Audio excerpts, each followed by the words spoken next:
நீலகிரி மாவட்டம் கோத்தகிரியில் அரசின் அனுமதியின்றி சொகுசு விடுதியை கட்டும் தனியார் நிறுவனம் ஒன்று தனது சொந்த தேவைக்காக தடுப்பணை கட்டுவது, சாலை அமைப்பது போன்ற பணிகளை மேற்கொண்டிருப்பது புதிய தலைமுறையின் கள ஆய்வில் அம்பலமாகியிருக்கிறது.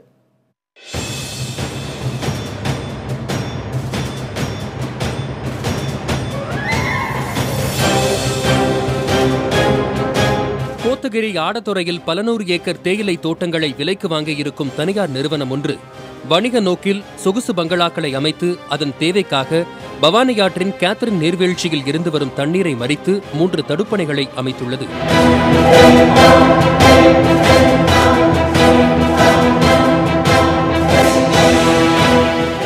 நீராதாரங்களை ஒட்டியுள்ள பகுதியில் பலவிதமான தடுப்பணைகளை கட்டுவதால் ஏற்படக்கூடிய விபத்துகள் அதிகமான ஏற்படக்கூடிய வாய்ப்புகள் ஏற்பட இருக்குது. இந்த நீர் ஆதாரங்கள் தடுத்து நிறுத்தப்படுவதால் இங்கு வரும் வனவிலங்குகள், இதனை சுற்றியுள்ள காடுகள் இருப்பதனால் இந்த காட்டை சுற்றியுள்ள வனவிலங்குகள் நீர் ஆதாரங்கள் எதுவுமின்றி ஊருக்குள் புகும் அபாயமும் ஏற்பட்டுள்ளது.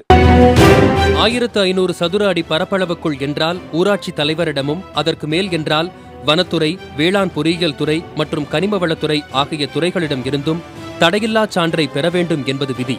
ஆனால் விதிகளை மீறி எந்த அனுமதியையும் பெறாமல் வணிக பயன்பாட்டுக்காக மலைகளை குடைந்தும் தோட்டங்களின் வழியாகவும் அணுகுச்சாலைகள் உருவாக்கப்படுகின்றன. இவ்வாறான முறையற்ற சாலை அமைப்பு பணிகளால் நிலச்சரிவு போன்ற பாதிப்புகள் ஏற்படுகின்றன. இன்றைக்கு ஜியோடெக் என்று சொல்லக்கூடிய புவியியல் துறை சார்பாக அவர்களும் அதற்கான கிளியரன்ஸை கொடுக்கணும். அது மட்டும் இல்லாமல் வனத்துறை எப்படி இதை வனத்துக்குள்ளேயே வருகின்ற அளவுக்கு இதை எப்படி அனுமதித்தார்கள் என்பதுதான் ஒரு மிகப்பெரிய கேள்விக்குறியாக இருக்கிறது. இதுகுறித்து அப்பகுதி ஊராட்சி தலைவரிடம் கேட்டதற்கு வருவாய்த்துறையினர்தான் இதற்கு உரிய நடவடிக்கையை எடுக்க வேண்டும் என கூறினார். வருவாய்த்துறையினரோ விவசாய பயன்பாட்டுக்காகவே பொக்லைன் எந்திரத்தை பயன்படுத்த அனுமதி வழங்குவதாக கூறுகின்றனர். ஆனால் இங்கு அனுமதி தவறாக பயன்படுத்தப்படுவது கண்கூடாக தெரிகிறது.